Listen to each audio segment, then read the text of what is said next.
Sini, jujur deh. Siapa di sini yang sering banget merasa pusing, mumet, bahkan sampai overthinking cuma gara-gara omongan orang? Atau mungkin gara-gara standar hidup yang bikin kita itu ngos-ngosan mengejar sesuatu yang belum tentu kita mau? Coba ngacung. Nah, kalau kamu termasuk salah satunya, berarti kita itu sefrekuensi.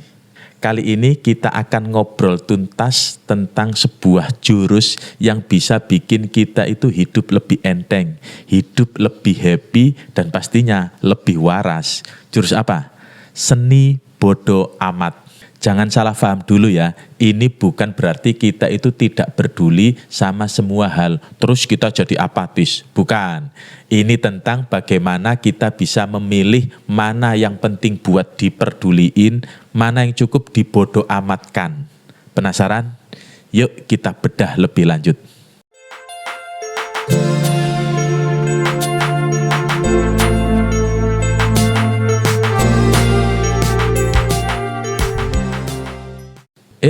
Subscribe dulu dong. Sudah? Lanjut. Jadi begini ya, saya itu sering banget melihat dan jujur saya juga pernah mengalaminya. Kita itu seperti robot yang dikendalikan sama remote control yang tidak jelas siapa pemiliknya. Mau posting foto di Instagram, mikir nanti diomongin apa ya. Mau pakai baju A, mikir jangan-jangan norak.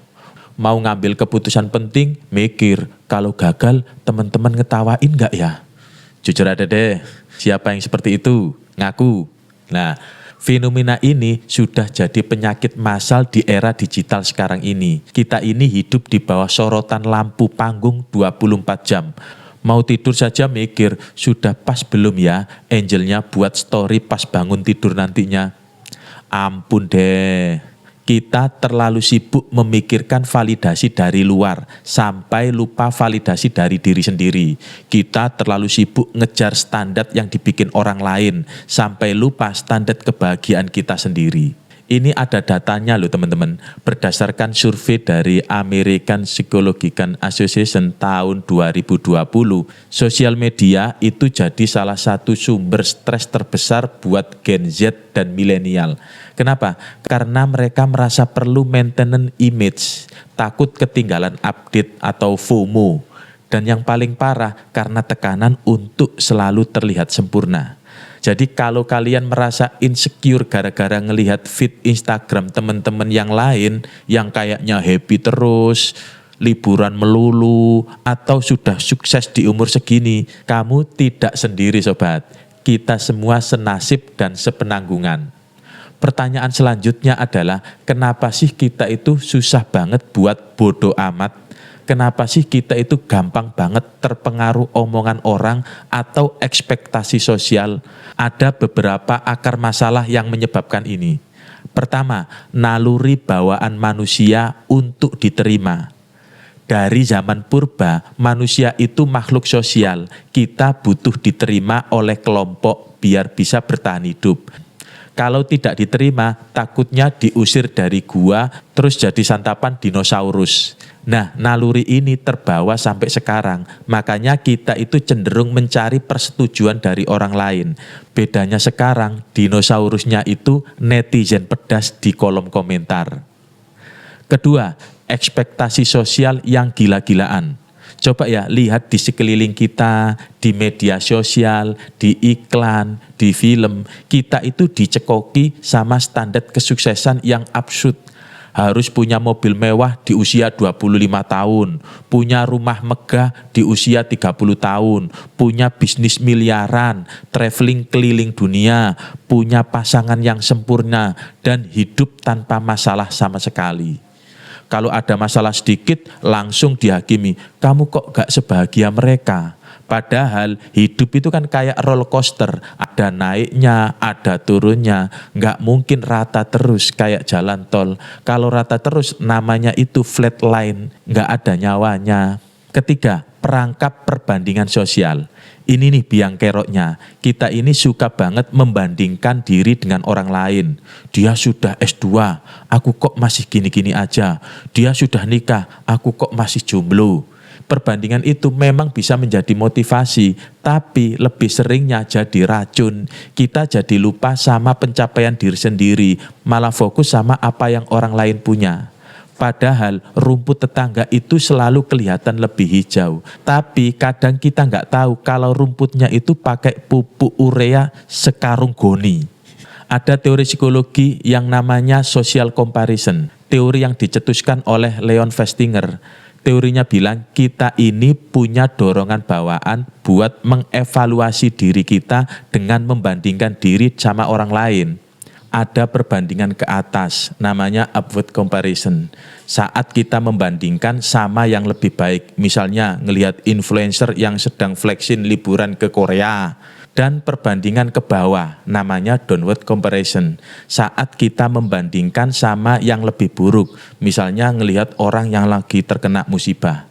Masalahnya di era digital ini, upward comparison itu unlimited banget.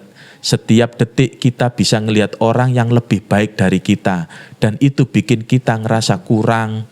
Makanya seni bodoh amat ini penting banget. Biar kita nggak terus-terusan terjebak di lingkaran setan perbandingan ini.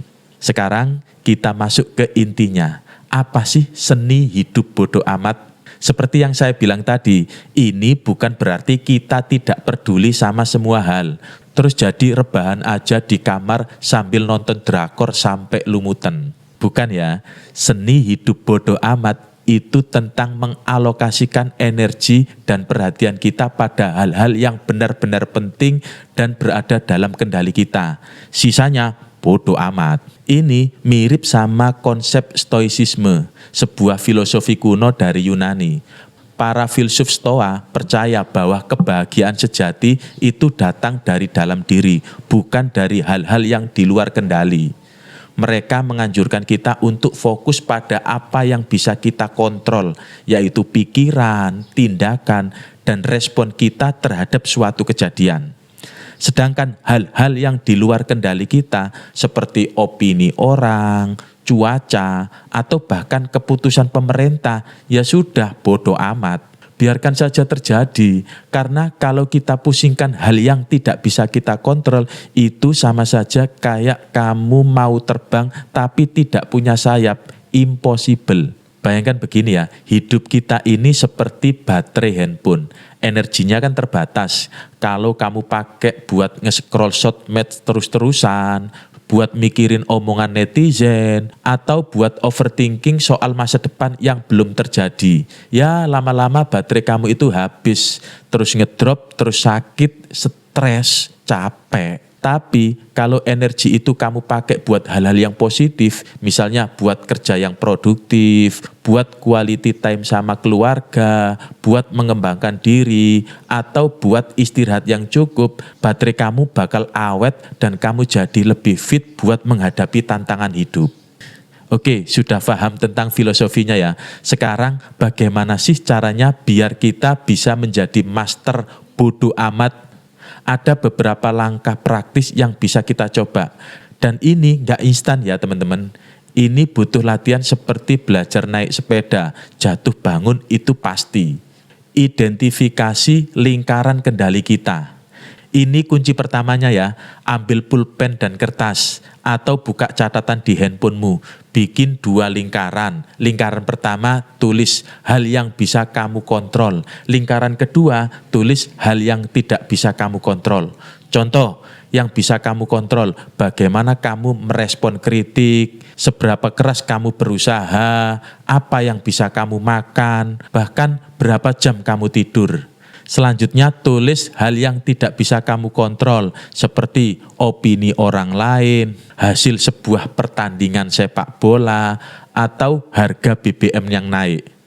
Nah, setelah itu fokuskan energi kamu pada hal yang bisa kamu kontrol atau pada lingkaran pertama.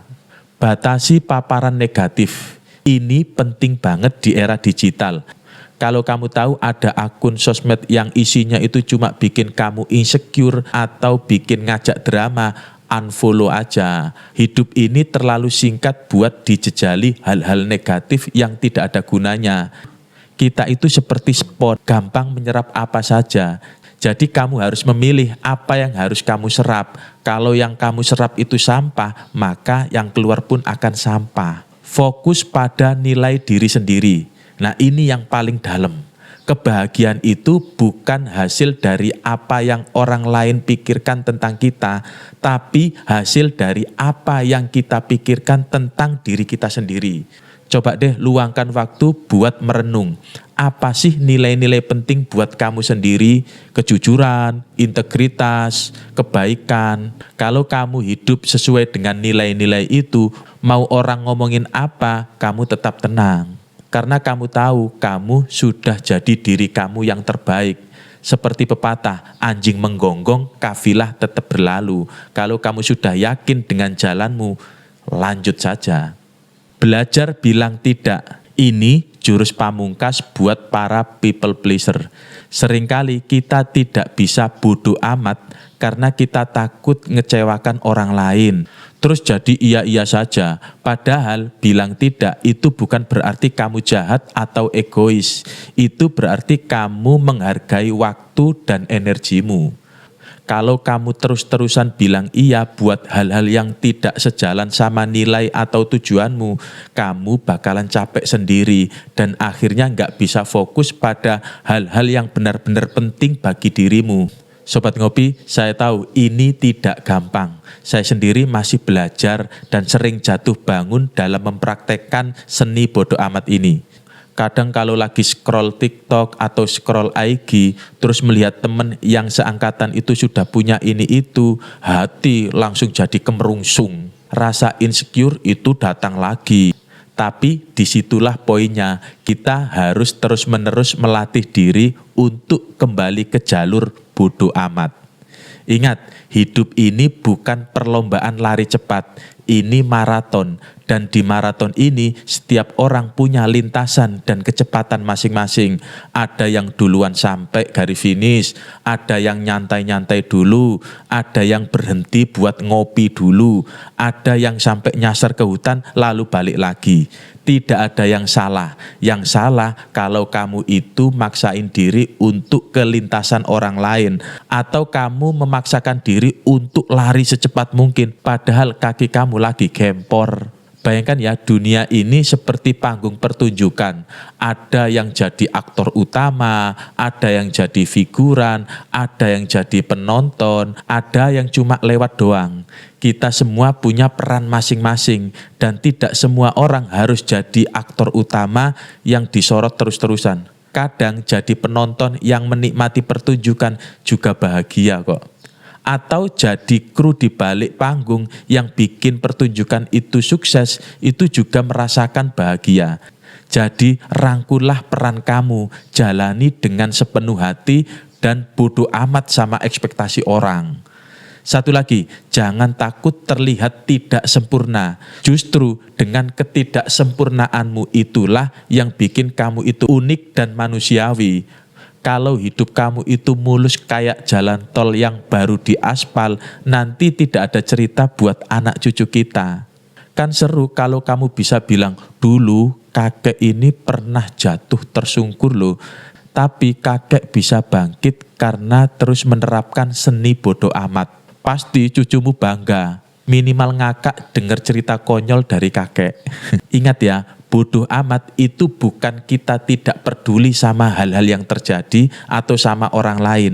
Tapi kita jadi lebih bijaksana dalam mengalokasikan energi dan perhatian kita. Saya Kang Mamuk, tetap waras, tetap ngopi, dan tetap menjadi manusia. Sampai jumpa di video selanjutnya.